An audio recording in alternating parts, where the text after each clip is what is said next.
John, first of all, squad-wise, how are we looking for Tuesday night at QPR? Yeah, we came through Friday night. It was brilliant that Trav got 68 minutes, I think it was, whatever it was. So to get him through the game was fantastic, and his leadership qualities came out, and it was great to have him on the pitch. Does that rub off on others as well? His presence, what he brings to the team, does it help sort of build the atmosphere and create that within the group? Yeah, definitely. Non-stop talking, organising. And I think some of the boys want that. They need that, and what Trav brings to this team on and off the pitch is certainly that leadership quality, and you could see he made a huge difference on Friday. How big a win was it for us?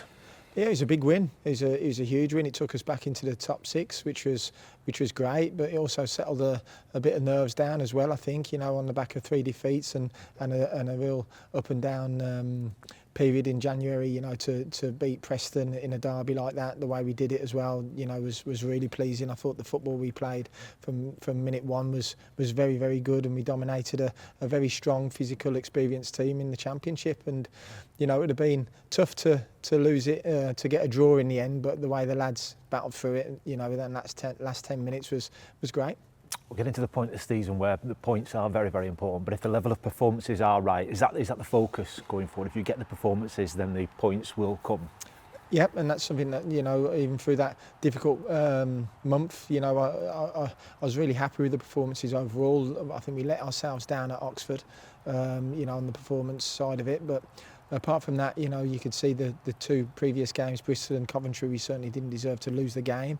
So the performances have been good. Lots to improve on, of course. We've got to stop conceding some soft goals, which we have done of late, and that's something that we'll do on the training pitch when things settle down a little bit more. But overall, listen, the effort of the group, there's been times when we've had 13, 14 fit players, and 3 or 4 of them playing have been in the red zone. So just that level of commitment they've showed is there for everyone to see, and I've been very proud of the effort, although we haven't had the results which we wanted. Has that been a source of frustration, that some of the goals that we have conceded of late? Yeah, everyone's been frustrated about it, not just the coaching staff, the players as well.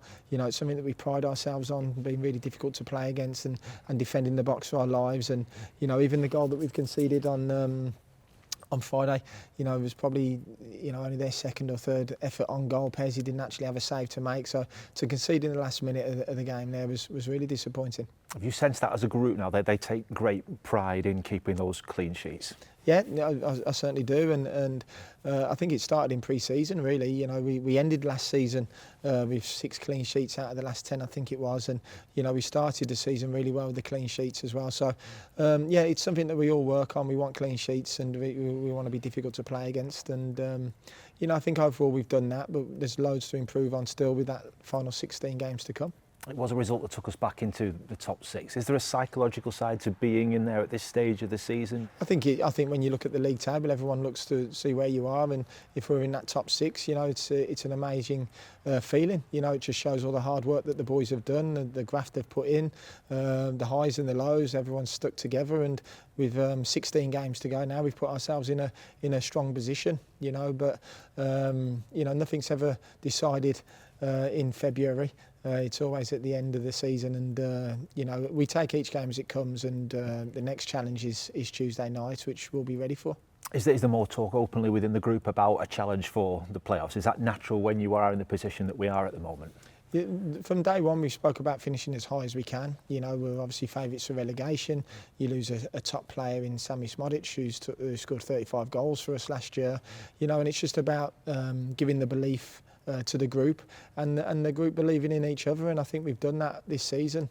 With 16 games to go, again, there's such a good buzz and feel good factor about the boys. They're never beaten, they're never down. They just can't wait for the next challenge, and again, that comes on Tuesday. That is Queen's Park Rangers, a club that you'll know well. How tough a place is that to go and get the result? Yeah, it's a really difficult environment to go to. Obviously, it's a fantastic stadium. Very tight to the pitch. The fans are so. We've got to be right on it on Tuesday night. It's a game that we're coming up against a good team who have been on a good run of form and really shot back up the league, and they've recruited very well. The club's run very well as well. So, you know, we know it's going to be a really difficult challenge, but, you know, again, one that we're really looking forward to. Have you seen a sort of steady improvement in them throughout the course of the season? They had a difficult spell at the start, didn't they? But they seem to have got themselves back into a decent position now. Yeah, listen, they're a really exciting team. They've recruited really well, as I've said, and they play some exciting football. But, you know, it's a game that, you know, we've got to go there and stamp our authority on the game and play the way we play, and you know, hopefully we can have a positive result.